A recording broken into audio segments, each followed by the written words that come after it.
พายสไตล์เยอะตื้อเลยแม่นแหละใส่มือตีอ้าวบัดนี้จับไว้เลยกุหลาบแดงลองน็อกเอาท์ชนะได้เข้า4พบกับตันหายใจเพชรบ้านกล้วยอุดมคือกันกับบ้านกล้วยกลุ่มในกลุ่มนอกเด้อพี่น้องเด้อลองน้ำที่2ลองน้ำวังกุหลาบแดง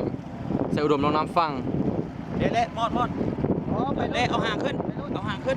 เอาห่างจักขึ้นเอาห่างขึ้นย่อห่างขึ้นขอให้ชนะเด้อลองนี้เด้อคนผู้ซอยได้มันเกิดแนวนี้แต่งงานเลยครับบนน้ำมันยิงอยู่ปลาพี่นะแม่นคุณเอาเครื่องลำเลยบอกเบิ่งนี่ลำบางนึงก็ขึ้นบัดนี้แล้วระวังเจ็ดทุนไหลมีสติน้องมีสติเด้อไปเขายิงมันต้องไปเบิ้งคักทางหลังควบได้ทางหลังควบโป้ปล่อยเหงื่อไปซะเขายิงไปเด้อ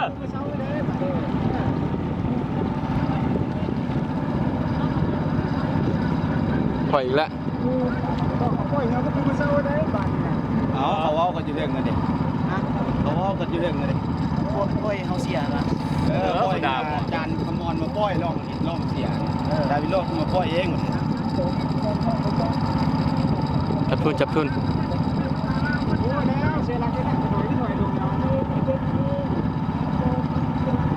ปล่อยยากนะเนาะเบิ่งหงเฮยด้วยครับเด้ออย่าให้หงเฮยเข้าได้ตั้งใจทุนบ่ต้องกดดันบ่ต้องสนกับกรรมการทุนรถนิ่งก่อน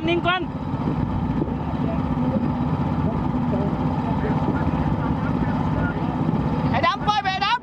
ำโอ้เสียบเข้าไปนึง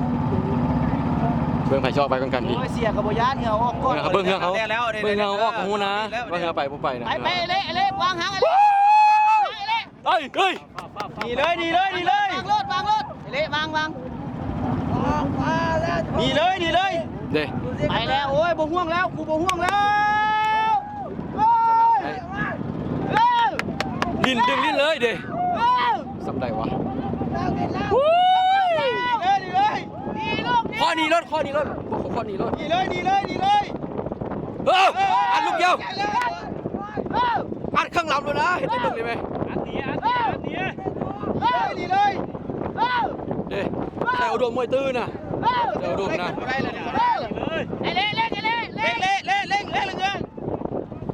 ล็อกเงาไว้แบบนี้นะเด้นักไปเข้านักไปไว้ก็มืดแล้วนักไป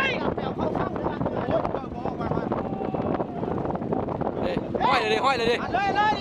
อันลูกเดียวอันนี้รถได้ใจกูแล้วรอบนี้นะประเทศเดียวนี่มันคือจินดาทางอ่ะ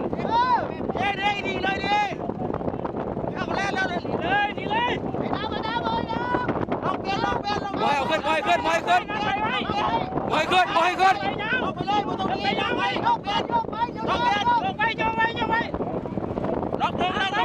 นลงหอดหลอดนี่หอดหลอดนี่นะ เอาอีกตามนี้เลยว้าวสะใจเลยดิมันจิโมไปบ้านนี่มันยังจิโมไปเรือล็อกกันเลยคันลิ้นมือซ้ายนี่กินแบบนี้แหละมือซ้ายคันลิ้นนะดึงไว้วันนี้นะดึงรถวันนี้นะเขาตายข้างหลังแล้วล็อกเปลี่ยนไอ้ดำตั้งไอ้ดำล็อกเปลี่ยน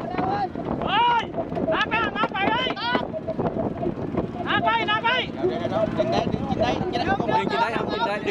กินได้ดึงเอาดึงเอาเขานักไปไว้ลิ้นเลย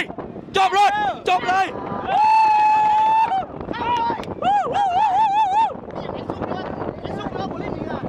ว่าบอกไอ้นี่ข้อแล้ว